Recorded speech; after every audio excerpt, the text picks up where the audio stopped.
Hello students, I hope you all are safe in your homes.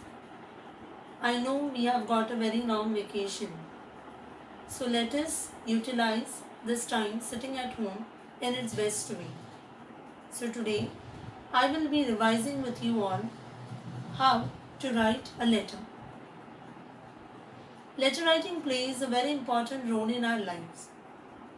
Though nowadays we don't write letters much, but our emails, that is electronic mails, are much similar to the letters we write. So let us begin by going through or learning the types of letters. Now basically letters are of two types. One is formal letter and the other informal letter. Now what are formal letters?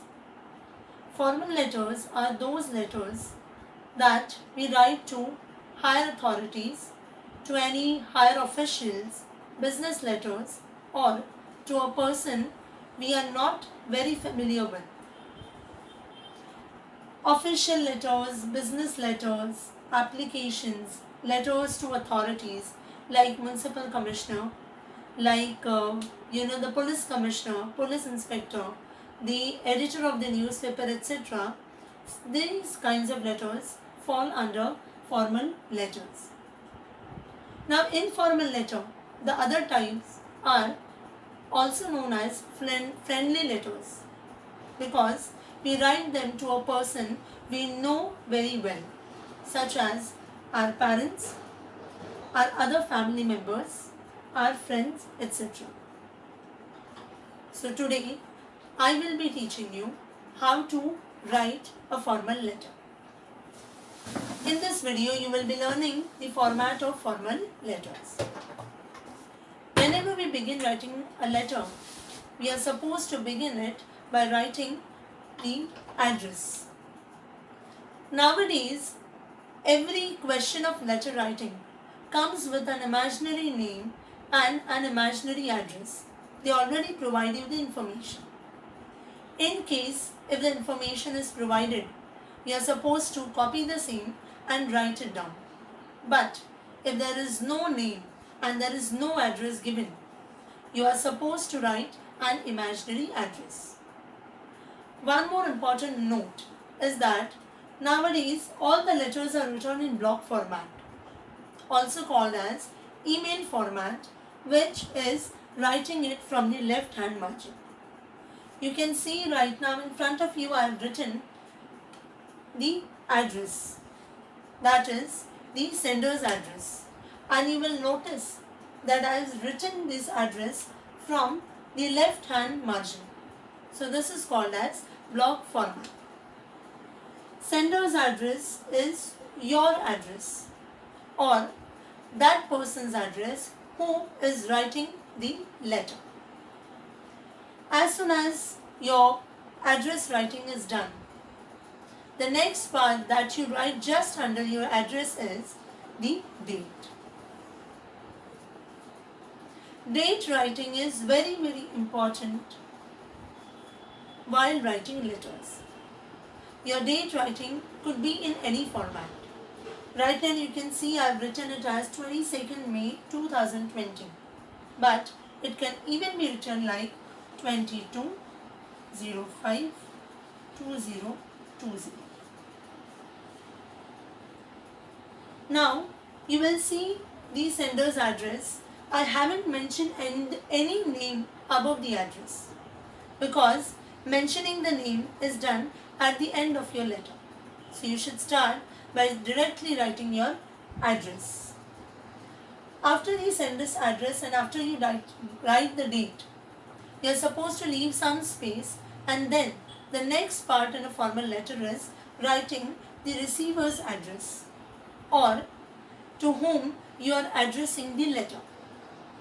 Formal letters basically are related with two persons, that is, one is the sender and the other is the receiver, and both the addresses are to be mentioned in the same letter.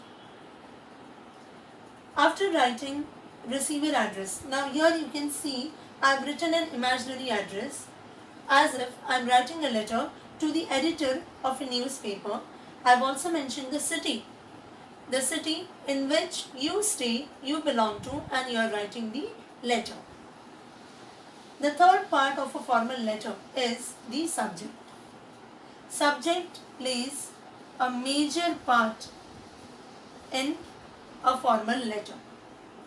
It is nothing but a brief about the reason behind writing this letter.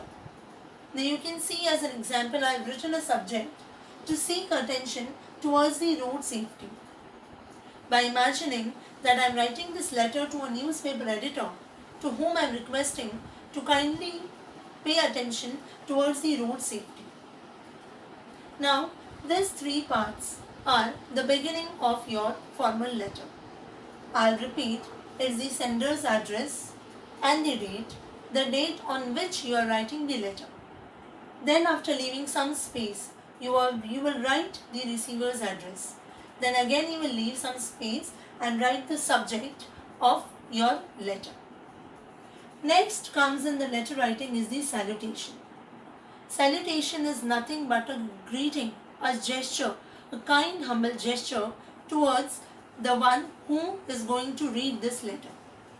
Salutation could be either way. One could be dear sir or madam, because most of the time we don't know whom this letter should be addressed. For example, if we write to the police commissioner, sometimes we might know who he or she is. At that time, we are supposed to write to whomsoever it may concern. And so, we write it as dear sir or madam, or respected sir or madam. After this greeting, that is after the salutation, next part comes the body of the letter. Body of the letter, most probably it is expected to write the letter in 3 paragraphs. How the 3 paragraphs are divided? The first paragraph comes as introduction, which should be 2 to 3 lines. Here, you are supposed to introduce yourselves at the beginning of the letter. Next comes the content of the letter. This is the main body of the letter, which should be of 7 to 8 lines. Here, you are supposed to mention the main reason behind writing the letter, which is very, very important to describe why you are writing this letter to that particular personality. And the third paragraph comes for conclusion, which is again of 2 to 3 lines. Now what are you supposed to write in the conclusion? You are supposed to conclude it either by making a humble request to the person to look into the matter as early as possible, and also expecting a response in return. This is how you can end the body of the letter by concluding it. One more very important note over here is, formal letters are basically written in a very humble way. Your language should be very kind and very humble. Now, after the body of the letter comes to an end, and it ends by your subscription and the closing. That is, it begins by thanking you and then writing yours truly or faithfully or sincerely, etc. And then, as soon as you write the subscription, you are supposed to end it by writing your name, or in case if the letter is of email format, you are supposed to write an imaginary email address. One more thing I would like to mention is, if your letter question has no name given, you are supposed to always write XYZ instead of your real name. It is not permissible to anywhere disclose your real identity. This is one of the rules of the SSC board exams.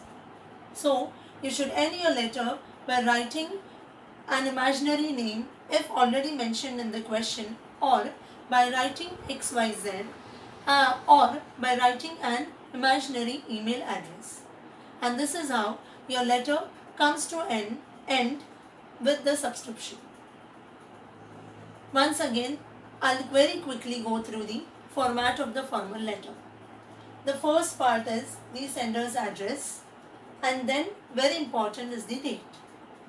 After that comes the receiver's address, the one who is going to receive the letter. Then comes subject, which is a very important part of a formal letter. Then comes salutation, that is greeting to the one who is going to read the letter. Then comes the body of the letter written in 3 paragraphs. Introduction, the main reason, that is the content, and the conclusion. And then the letter comes with an end by the subscription and the closing. This is how a formal letter is written. So students, I hope you have understood the format of writing a formal letter. Thank you for watching.